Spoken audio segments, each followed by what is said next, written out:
2020, we had the NSAS protest. Now, we have seen Peter Obi talked about protests recently, which I talked about in this video. It is not enough to talk about NSAS, NEFCC, NARMY, and this and that, NAPC. Bad governance is a problem. And now, let's look at this particular video.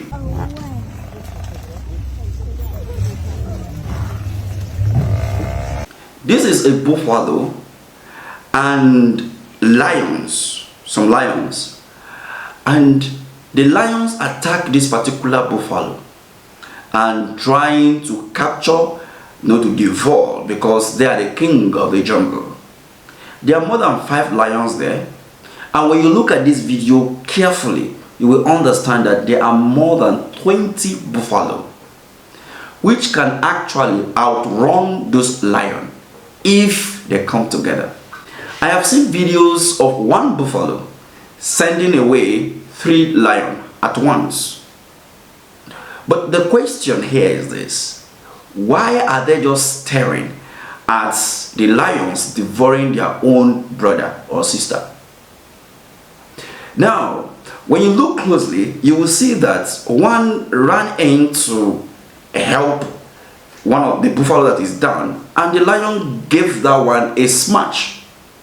Let's bring this close to what happened in 2020. When Nigerians come together and they say no to the bad governance and the bad government in Nigeria, what happened? They will arrest one person, they will tear gas the others, and everybody will retrieve. That is like what you just watched. Is the same thing that is applicable here. So whenever they team up, when you look at the video carefully, you will see that when they rush in unity, the lions, they withdraw back. And when they withdrew their support, what happened? You see the lions coming back. Nigerian population is over 200 million. And inside this 200 million, we have 0.5% of this particular population controlling the resources and the behavior of the remaining 99.5%. When you look at this carefully, the population of the youths in Nigeria is more than 50 million. So what happened? If the youth in Nigeria team up together and say, no, this election we will not allow anyone to rig, to snatch, to grab and run away with it anymore. We will stand on our feet and make sure that we elect a credible candidate. We saw in 2023 that people came out massively in their numbers to vote.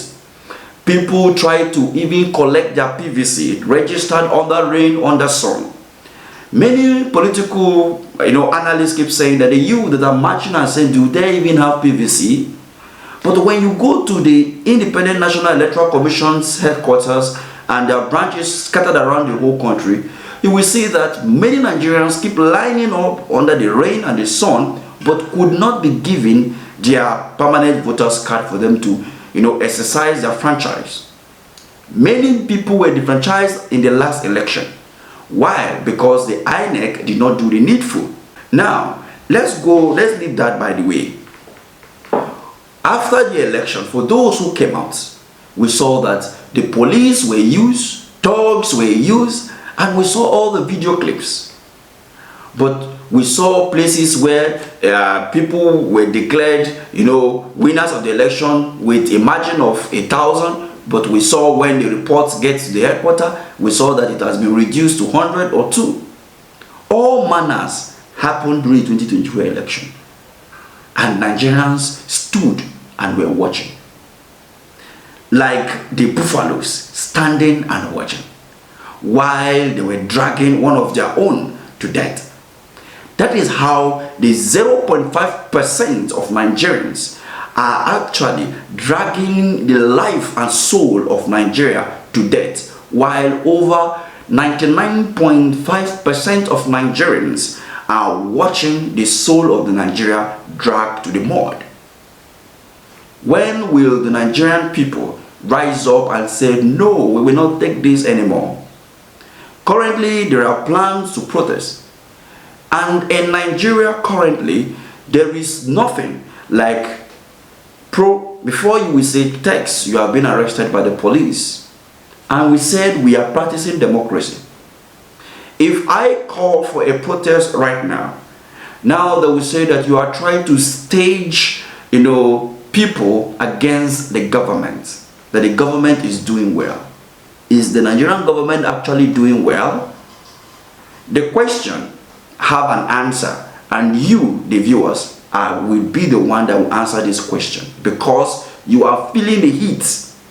The fuel subsidy was removed on the 29th of May 2023, but yet Nigerians are on the queue trying to get fuel.